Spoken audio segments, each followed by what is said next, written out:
Bonjour, Père Chevalier. Merci d'être venu répondre à nos questions. Oh, ça me fait plaisir. Bon, voici, on sait que ça fait longtemps que tu restes dans ce pays merveilleux. On est venu te visiter déjà de l'an passé.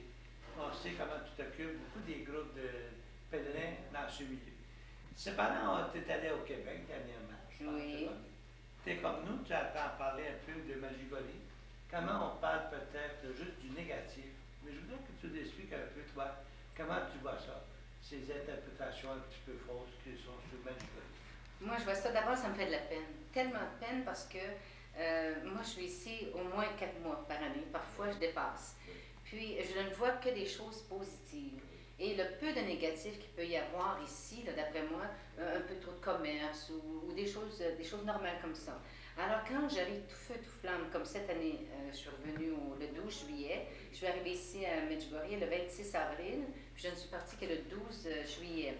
J'ai reçu 8 groupes de pèlerins. Et je suis revenue tout enthousiaste. Puis quand j'ai vu les coupures de journaux que mon mari m'avait gardées sur le Devoir, la presse, tout ça, puis qu'on ne parlait que du négatif, je me suis dit, c'est bien ça. Hein? Medjugorje, c'est tellement grand, c'est tellement important. J'ai pensé, c'est le journalisme. Hein? On aime quelque chose de sensationnel. Qu'est-ce qui est sensationnel? Bien, souvent, c'est ce qui est contre. Puis, dans les nouvelles le soir, qu'est-ce qu'on voit aux informations? C'est toujours ce qui ne va pas. Hein? Alors, moi, j'ai fait le tour du Québec. Je n'ai pas fait le tour du Québec, mais je suis allée dans 2, 3 régions et j'ai vu le vrai visage de Medjugorje. Puis alors, même, les gens étaient comme vous, ils étaient un peu, ils se demandaient quoi faire avec ça, avec toutes ces informations un peu négatives. Eux qui étaient venus ici, il y avait pas, quand on est venu à Medjugorje, vous savez, Père Chevalier, qu'on ne peut pas nous, avec même quelque chose, il faudrait quelque chose de très grave pour nous enlever notre foi à la présence de Marie ici. Mais je suis arrivée en Abitibi, par exemple. Je suis arrivée un jour de semaine, je me suis dit, mais mon Dieu, qu'est-ce qui se passe? Est-ce que c'est dimanche aujourd'hui ou est-ce que c'est fête? Dans l'église, plein de gens qui étaient venus à Medjugorje, qui servaient dans le cœur, qui lisaient les lectures des gens de Medjugorje. Quelle paroisse? La Sarre Abitibi. Bon, alors là, ensuite, j'ai fait le tour de ma région, c'est ma région natale, moi. Oui. Qu'est-ce que j'arrive à Sainte-Rose-de-Poulari, comme par exemple, une belle croix bleue érigée dans la montagne. J'arrive dans la cour, dans le parterre d'une de mes pèlerines. Qu'est-ce que je vois? Un pot de Bordeaux, une croix, un pot de Bordeaux, un beau petit pot de Bordeaux, comme on a ici à Medjugorje. Et je suis allée un peu partout dans la région. C'est extraordinaire ce qui se passe là. C'est ça, Medjugorje, les fruits. Mais c'est caché. Ensuite, je suis allée à l'Alliance de Trois-Rivières. C'était vraiment extraordinaire. Tous les pèlerins qui étaient venus me rencontrer, et de nouveau aussi. Alors moi, je leur ai donné qu'est-ce qui se passait ici. Je suis allée à Québec, la même chose. Alors moi, ça ne me touche pas, puis ça ne touche pas nos pèlerins. Maintenant, il y a plus de 2000 pèlerins qui sont passés ici à Medjugorje. Ce qu'on peut dire dans les journaux, c'est sûr que ça ne peut pas nous toucher, mais hélas, ça touche un peu les gens qui ne sont pas venus. Puis ils se disent toujours, il y a ces choses-là qui viennent de l'évêque de Mostard. Oui. C'est sérieux. Qu'est-ce que tu parles de ça? Moi, qu'est-ce que je pense de l'évêque de Mostard, de ce qui se passe Sans là? le juger lui-même, oui. Moi, je ne juge pas du tout l'évêque de Mostard. Au contraire, je trouve que c'est un homme qui souffre beaucoup. Puis, quand les apparitions sont terminées, ou je ne sais pas, je pense toujours que celui qui aurait souffert le plus pour Medjugorje, à cause de Medjugorje, c'est l'évêque. Puis même, il m'avait dit, je l'ai rencontré en 86, il m'avait dit, c'est mon calvaire. Et il avait des larmes dans les yeux même. Depuis ce temps-là, moi, je prie toujours pour lui. Je dis toujours à mes pèlerins, il faut prier pour lui. Ça, c'est providentiel. Pourquoi est-ce qu'il ne vient jamais à Medjugorje? Il ne veut rien savoir. Alors, c'est pour ça qu'il ne voit pas les fruits. S'il venait passer seulement qu'une semaine ici, assister aux apparitions, je pense bien qu'il ferait comme tous les évêques qui sont ici, puis les prêtres, puis les pèlerins. Il ne pourrait pas faire autrement que de voir les fruits, mais que de se décider pour voir que Notre-Dame est ici présente. Mais il faut prier pour l'évêque, puis dire, bien, mais les journalistes, eux, ils ne demandent pas mieux que de lire des choses négatives. Alors, l'importance, c'est quoi? C'est pas tant l'extérieur que la Seigneur demande quoi? C'est la conversion qu'elle nous demande? Elle nous demande la conversion. D'ailleurs, elle n'est pas venue ici pour nous demander d'autre chose que l'Évangile. Elle est venue nous rappeler que ce qui était le plus important dans la vie, c'est la sainteté. Alors, c'est ça qu'on a oublié, nous. Hein. Actuellement, on a oublié l'importance de notre dimension spirituelle. On ne vit que matériellement dans l'Ouest, chez nous, en Amérique. puis partout, un peu partout aussi. Elle est venue ici parce que c'est un pays vraiment de foi, des gens qui ont souffert pour leur foi. Et ils ont tellement souffert qu'ils savent la valeur de la foi. Et elle est venue ici pour ça. Et nous, on vient ici pour voir qu'est-ce que c'est que de vivre vraiment sa foi. Mais on sait qu'il y a une commission d'évêques qui étudie le problème. Qu'est-ce que tu en penses de cette commission? Et cette commission-là, des nouvelles? des nouvelles, on n'en a pas tellement parce que là, c'est la commission qui a été vraiment formée par le Vatican. Ce sont maintenant les évêques de la Yougoslavie qui sont responsables de l'enquête. Et c'est le cardinal Kuharic qui est responsable, qui est le président. Maintenant, je sais par les prêtres ici qu'ils viennent, les membres de la commission viennent régulièrement. Ils viennent ici visiter, ils vont parler avec les enfants, parlent avec les prêtres. Souvent confessent. Il y a des prêtres parmi les membres et ils viennent se mêler à la foule pour voir qu'est-ce qui se passe. Mais jamais ils ne disent quoi que ce soit. C'est ce que nous dit le père Slavko. Aucun commentaire. Alors actuellement, on dit par exemple dans le milieu très averti que c'est très positif. Madame, l'exemple qu'on apporte souvent, c'est qu'on dit, bien, devant le pape ne se prononce pas, le pape ne dit pas un mot. Ça peut arriver des fois que le pape signifie quelque chose. Moi, là, il n'y a rien d'officiel, c'est sûr. Tant que la commission n'aura pas terminé son enquête. Mais moi, je peux vous dire que déjà, le pape sait tout ce qui se passe ici. Et plusieurs prêtres qui viennent ici me disent souvent, s'il y avait la moindre chose qui n'allait pas, ça fait longtemps que le Vatican aurait fait cesser tout ça. Mais moi, je peux vous dire de façon certaine que le pape aime Medjugorje. Il ne s'en cache pas non plus. Il a dit à un groupe de médecins italiens l'année dernière, le monde a perdu le sens du surnaturel et il le retrouve à Medjugorje par la prière et la pénitence. L'autre chose qu'il a dit à un évêque allemand, il a dit, le Medjugorje est le centre spirituel du monde. Donc ça vous donne une idée qu'il est loin d'être contre, même il est en faveur. Puis nous, depuis que nous sommes ici, là, je pense qu'il s'est passé quelques événements importants. Je pense qu'il y a quelqu'un d'un pays qui est venu un après-midi. Un chef de pays n'est pas venu, un chef de pays. Oui, il est venu le président du Brésil, imaginez-vous. Et justement, le père Yoso me disait qu'il l'a vu prier dans la petite chapelle des apparitions et il a présenté tous ces gens, tout le Brésil et chaque personne en particulier, il les a confiés à Notre-Dame en disant « Dans tes bras, Notre-Dame, je sais qu'ils sont en sécurité ». C'est vraiment extraordinaire. C'était un jeune président qui a seulement 39 ans, un très bel homme, je l'ai vu. C'est important. C'est très important. Moi, je trouve surtout d'un grand pays, un chef d'un pays comme le Brésil, un pays catholique, je trouve que c'est important, oui. Il y a Tcherno qui est venu. Et il y a Corazon Aquino qui est venu 2 fois. J'avais entendu dire qu'elle était venue l'année dernière, mais vous savez que tous les gens de Philippines viennent régulièrement depuis 2 ans remercier Notre-Dame de les avoir sauvés. Et Corazon est venu l'année dernière. Il y a aussi le président du Zaïre avec sa dame qui est venu ici. Ce matin, nous avons conservé, elle dit, je pense qu'il y avait un évêque. On a le 2e évêque du Canada. Dans nos groupes, par de ça, j'étais tellement heureuse quand j'ai vu le petit caluron rouge que je lui ai dit après. J'étais fière de vous. Il ne le cache pas. Oui, c'est Monseigneur André Richard. Alors, c'est le 2e évêque du Canada, du diocèse de Bathurst, du Nouveau-Brunswick. L'autre, c'était Monseigneur Chiasson du Nouveau-Brunswick aussi, qui est venu en décembre. Je pense que c'est un signe que les évêques viennent prier. C'est un très grand signe. Vous savez, nous autres, on juge d'après la présence des prêtres ici, l'importance de Medjugorje et le nombre grandissant. On le calcule d'après le nombre de prêtres et d'évêques qui viennent ici. Et vous savez, depuis que je suis arrivée ici, depuis le début de septembre, il n'y a jamais moins de 100 prêtres, vous pouvez en témoigner vous-même, moins de 100 prêtres qui assistent à la messe qu'on célèbre, et plusieurs évêques aussi. Et là, le nôtre est ici. D'abord, je dois vous dire que le 25 juin, à la fête anniversaire des apparitions, il y avait 150 prêtres qu'on célébrait, il y avait 4 évêques qui ne se cachaient pas non plus. Hier, nous sommes allés faire voir une visite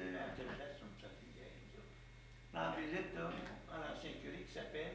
Ah, nous sommes allés à Techalina, voir le père Yoso. Qui est l'ancien curé. Le premier curé, c'est-à-dire le curé qui était ici au début des apparitions, en 81. Ce qui nous frappe, il nous parle beaucoup de choses naturelles, mais il ne nous parle pas beaucoup, dans le fond, des choses extraordinaires de signes. Non. C'est donc une preuve que... Moi, ça me touche, j'aime mieux ça. Oui. Moi, c'est pour ça que j'aime tellement le Père Yoso. Parce que le Père Yoso, c'est un vrai François d'Assise, un vrai saint. Alors, lui, c'est l'essentiel. Puis, il a une façon de nous présenter ce message qui est difficile. C'est toujours le même message que Saint Jean-Baptiste est venu nous donner au tout début. Et lui, c'est un vrai Jean-Baptiste. D'abord, Notre-Dame est arrivée ici, là, vous savez, le 24 juin, le jour de la fête de Saint Jean-Baptiste. Et elle, maintenant, elle est obligée de venir dans le monde parce qu'on ne reçoit plus les prophètes. Mais elle en a préparé un grand, c'est le Père Yoso. As-tu d'autres choses que tu aurais envie de dire? Tu as éclairé. D'ailleurs, on a Oui. vu, puis il y en a plusieurs qui l'ont lu. On trouve que vraiment, c'est surprenant d'avoir eu le temps d'écrire un tel livre Oui. qui nous renseigne profondément. Et on dit que tu as écrit ça avec ton cœur parce qu'on sent vraiment Oui. l'atmosphère. Oui, Mais à j'ai décrire écrit ce avec mon livre, cœur. as-tu des choses qu'on tu pourrais nous dire en plus? Bon, en plus, moi, ce que je peux vous dire, c'est que Medjugorje, là, je suis d'accord avec le pape, avec notre Saint-Père le pape, que c'est l'endroit le plus important du monde maintenant. C'est vraiment le centre spirituel du monde. Puis je peux vous dire, ici, c'est le monde entier qui y vient. Moi, je passe 4 mois par année minimum, donc je vois des gens, des groupes qui viennent de tous les pays du monde. Surtout cette année, c'est des gens des pays socialistes. Ça, c'est la grande nouveauté. Avant, ils venaient de temps en temps, en se cachant, tout ça. Mais maintenant, ce sont des autobus pleins qui viennent de la Tchécoslovaquie, de la Pologne, de la Hongrie. Là, c'est le grand vent de la liberté. Et ensuite, du Brésil, des Philippines, de Singapour, d'Australie, le monde entier, de l'Afrique noire, beaucoup cette année. Puis tu mets des jeunes derrière pour prier pour la paix ici. Des jeunes groupes. Oui, il y a eu ça, c'est une autre chose très importante. Puis, hélas, les gens ne savent pas assez. Oui. L'année dernière, il y a un jeune Anglais qui demeurait justement chez mon paysan. Je l'ai rencontré il y a 3 ans. Pendant qu'il était chez mon paysan, il a eu cette inspiration-là de réunir. Lui, il a été très touché ici.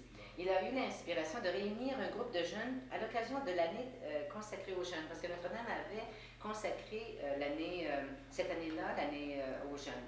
Alors, l'année dernière, ils ont appelé ça le Festival de prière pour les jeunes. Il est venu 2000 jeunes. C'était un tel succès qu'ils ont renouvelé l'expérience pour cette année. Et cette année, il y en avait 5000. Donc, ils ont décidé d'en faire comme un genre d'institution. Chaque année, il y aura un rassemblement de jeunes comme ça. Vous avez vu les 2 grandes tentes, des tentes immenses en arrière de l'église. C'est pour aider les jeunes pour ces rassemblements-là. Il y a des jeunes qui viennent, surtout des Italiens, des jeunes Italiens parce qu'ils sont tout près, des Allemands, et cette année beaucoup d'Anglais, des Français aussi. Les Français puis les Québécois, moins parce que c'est plus... D'abord, c'est plus petit le Québec, tout ça, mais il y a beaucoup de jeunes Américains qui sont venus. Oui, beaucoup de jeunes. Bon, on te remercie infiniment. Tu es bienvenu. Tu es facilement et fréquemment avec tes voyants. Oui. J'aimerais que tu nous parles un peu où sont rendus ces voyants dans leur vie. Oui. Alors, ces voyants-là, c'est vraiment extraordinaire de les voir évoluer. Moi-même, j'étais surprise parce que je m'attendais, moi, à ce que les voyants, ils voyaient la Vierge tous les jours. Je me disais, c'est facile pour eux, ils ont un problème. Puis ils règlent ça avec la Sainte Vierge, elle leur dit quoi faire. Le lendemain, ils commencent. Mais c'est pas comme ça. J'ai appris avec le temps que ces jeunes-là mènent la même vie que nous autres, dans le sens qu'ils doivent passer par des étapes spirituelles comme nous autres. Ce qui fait que beaucoup de gens disent, regarde donc, disons, Ivan, il n'est pas tellement de bonne humeur. Regardons Yakov qui, lui, fait telle chose.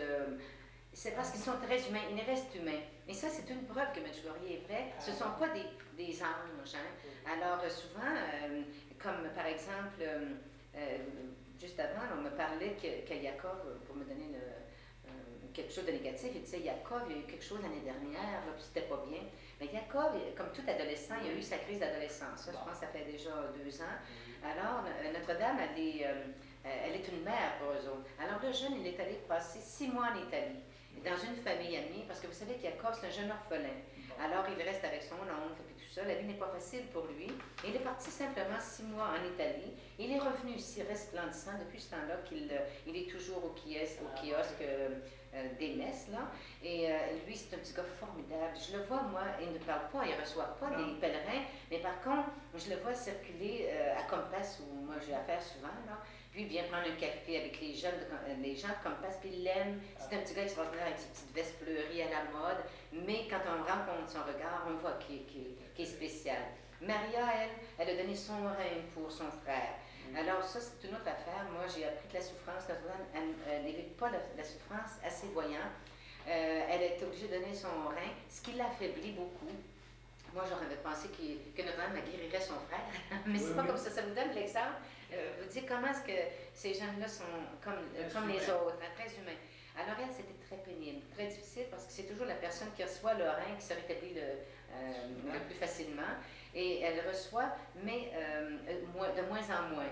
Et elle est surtout contemplative. Hein. On voit qu'elle est vraiment unie à Dieu, très sérieuse, très intérieure. Notre Vitica, elle a été guérie de sa maladie mystique depuis 2 ans. Alors, elle est disponible à l'année. Dernièrement, elle est malade. Là, je ne veux pas partir de rumeurs. Elle m'en a parlé un peu. Je sais un peu qu'est-ce que c'est. Alors, il ne faut pas trop en parler tant que c'est pas sûr. Mais c'est pour ça que vous ne la voyez pas cette semaine. Elle s'absente de temps en temps parce qu'elle n'en peut plus. C'est inhumain ce qu'on leur demande. Vous avez vu comme moi, Ivan, comme il est resplendissant. Là, lui, il a toute l'année, c'est un garçon transfiguré, heureux, plein de joie. Oh, il a l'air tellement heureux. Et maintenant, il parle et il chante. Vous avez vu le soir des apparitions, là? Notre-Dame avait cessé pendant un mois de leur apparaître puis, pour qu'il renouvelle son groupe de prière. Puis quand je les ai entendus chanter, et surtout lui, chanter d'une voix, je me suis dit, tiens, ils attendent le règne, ils vont lui montrer que non, ils se sont renouvelés spirituellement. Je me suis dit ça. Mais il est vraiment heureux, puis il reçoit bien au groupe, il nous a donné une interview d'à peu près une demi-heure au minimum. Hein. Alors, puis Ivanka est toujours avec sa petite fille, puis elle a eu un petit garçon le 14 juin qu'elle a appelé Yossi. Alors, elle mène vraiment la vie de sa mère, la vie de simple mère de famille. Myriana, elle est mariée aussi l'année dernière, le 16 septembre. J'ai su par Vitica qu'elle est enceinte de 8 mois. Alors, elles se sont construit une maison au pied du pas de Bordeaux. Et là, il me reste Yakov. Je pense que j'en ai parlé des 6, là. Mais on a des voyants, puis il y a d'autres, je pense, à qui la Vierge parle par l'intérieur. Oui, il y a Yelena Vassil, que vous avez vu aussi dimanche. Tellement extraordinaire. Ça, c'est une petite fille toute intérieure, qui avait seulement 10 ans quand elle a eu sa première locution intérieure. Et elle a grandi, Notre-Dame, on voit que c'est Notre-Dame qui l'a éduquée, tellement douce, tellement intérieure. Puis elle a tout son groupe de prière maintenant, des belles jeunes filles dans 18... Elle nous a dit comment ça s'était passé, hein? Oui. Ça avait été annoncé d'abord par la voix. Par un ange, elle a entendu un ange, puis alors elle est allée voir le père, avec son père, elle est allée voir le père Dachich, qui connaît bien ces manifestations-là, ces phénomènes intérieurs. Alors, là, Notre-Dame a commencé, c'est un ange qui lui a parlé d'abord, et ensuite, l'ange lui a annoncé que Notre-Dame lui parlerait. Et après une quinzaine de jours, c'est Notre-Dame qui est arrivée. Depuis ce temps-là qu'elle la guide, et elle avait un but, c'était de former un groupe de prière. Et là, ça fait déjà plus de 6 ans, et on voit déjà les fruits. Il y a des jeunes qui sont un petit peu impliqués là, dans le tourisme. Il y a des jeunes guides. Elle reçoit maintenant des Italiens, parle le parfait italien, allemand, même elle me souffre des mots anglais. Quand je traduis en anglais, puis que je ne suis pas certaine, elle me donne le mot en anglais. Bien, dans notre visite avec le Père Yozo, j'étais agréablement surpris. Il nous a invités, les prêtres, à monter au cœur, il a pris sur nous. J'ai senti qu'il y avait peut-être de l'amour particulier pour les prêtres. Est-ce que je me trompe? Non, vous ne vous trompez pas. Le Père Yozo aime tellement les prêtres. D'ailleurs, il y a 2 ans, il m'a dit, moi j'aime tellement les prêtres, chaque prêtre. Quand je vois un prêtre, je le prends dans mes bras, je l'embrasse, même qu'il soit bon, qu'il ne soit pas bon. Moi, même si les gens me disent il n'est pas bon, je l'aime, c'est un prêtre.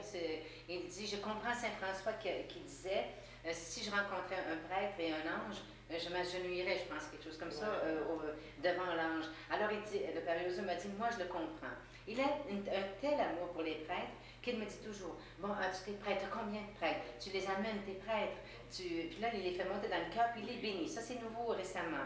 Puis après, quand vous êtes venu hier soir me demander de prier pour votre groupe de prêtres au Québec, là, alors, vous avez vu le sourire hein, qu'il vous a fait. Puis là, je suis sûre que tous ces prêtres-là du Québec, là, les prêtres vont s'occuper dans son cœur. De prier pour qui? Pour les prêtres retraités. Pour les prêtres retraités.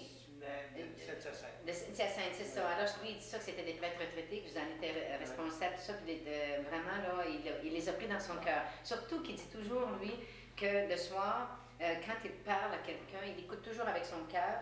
Puis le soir, il ouvre son cœur à Dieu, puis il dit, tu sais lire. Alors tous les soirs, vous pouvez être certain que tous vos prêtres retraités sont dans le cœur, que Dieu les voit dans le cœur du Père Yozo. Mais il aime beaucoup les prêtres, puis à chaque fois qu'on va le voir, il parle des prêtres, puis il dit, aime ton prêtre, prie pour ton confesseur, prie pour ton curé, parce que ton curé, souvent, aime-le. Il dit, il faut que tu aies une place dans ta maison pour ton prêtre. Reçois ton prêtre, aime-le. Souvent, les prêtres tombent parce qu'on ne les aime pas. Souvent, ils tombent parce qu'ils ne se sentent pas reçus. Et on dit, bon, il est trop vieux, il ne sait pas ce qu'il dit. Et c'est pour ça que les prêtres tombent. Alors, il dit, faut que tu aimes ton prêtre, il faut que tu pries pour lui. Tu vas voir comme il va bien te confesser. Si tu pries pour ton curé, tu vas voir comme il va te faire des beaux sermons. Alors, c'est ça, il aime beaucoup les prêtres. Puis, il dit toujours, j'aime tellement le Canada, parce que le Canada prie pour ses prêtres. Ah bon? Puis c'est vrai, souvent dans mes groupes, beaucoup de gens qui prient pour les prêtres. Je ne sais pas si tu voudrais ajouter quelque chose de spécial. Peut-être à ton papa. Envoie des chèques à ton papa. Mais est-ce que mon papa va voir ça? Non, Est-ce que je pourrais dire, si jamais mon père voit ce vidéo-là, ben moi je suis tellement heureuse ici. Puis mon père, papa, je peux vous dire qu'ici, vous me servez d'exemple pour chaque groupe. Parce que souvent, les gens ne veulent pas monter au Grijovats ou au Pas de Bordeaux. Alors, vous êtes mon plus âgé. Je vous donne toujours comme exemple, parce que je dis, j'ai mon père qui a 90 ans, qui a monté le Grijovats, qui a monté le Pas de Bordeaux, puis qui a monté le Pas de Bordeaux 2 fois même. Alors, à ce moment-là, il n'y a pas personne qui ne monte pas le Grijovats à cause de vous. Alors, vraiment, tous les gens qui sont venus ici, là, sont tellement heureux. Et moi, je peux vous dire qu'il n'y a pas personne qui est venu à Medjugorje pour rien. Notre-Dame donne des grâces à chacun, et chacun de mes pèlerins n'est pas parti, est parti sans une grâce même très spéciale. Tu as bien raison. Alors, je dis que Medjugorje, pour moi, c'est le centre du monde maintenant. On te remercie pour tout ce que tu fais pour nous autres. Moi, qu'est-ce que je ferais sans vous? J'aime tellement mes pèlerins. À chaque fois qu'un groupe s'en va, c'est toujours une partie de mon cœur qui s'en va, puis je me dis, oh, je ne pourrais pas les oublier, ceux-là. Puis là, quand les nouveaux arrivent, je regrette le groupe, ceux qui sont partis, mais 2 jours après, j'aime toujours les autres qui arrivent. Alors, tous mes pèlerins, si jamais vous voyez, mes chers pèlerins, ce vidéo, je dois vous dire que je vous garde toujours dans mon cœur. J'ai toujours une place pour chaque pèlerin. D'abord, j'ai toujours chaque nom. Pas inscrit dans mon cœur, comme le Père Yozo, mais en plus sur mon papier, sur toutes les listes, j'ai toujours vos noms, je prie toujours pour vous autres. Je vais régulièrement au Grijovats, au Pas de Bordeaux, pour prier pour vous. Et quand je reviens chez mon Canada, je prie pour chacun de vous aussi. Grand merci, t'es bien fine. La Vierge va te couvrir, tu sais. Oui, alors... J'ai repassé de nouveau à Saint-Essai. Je suis suivi d'une façon particulière.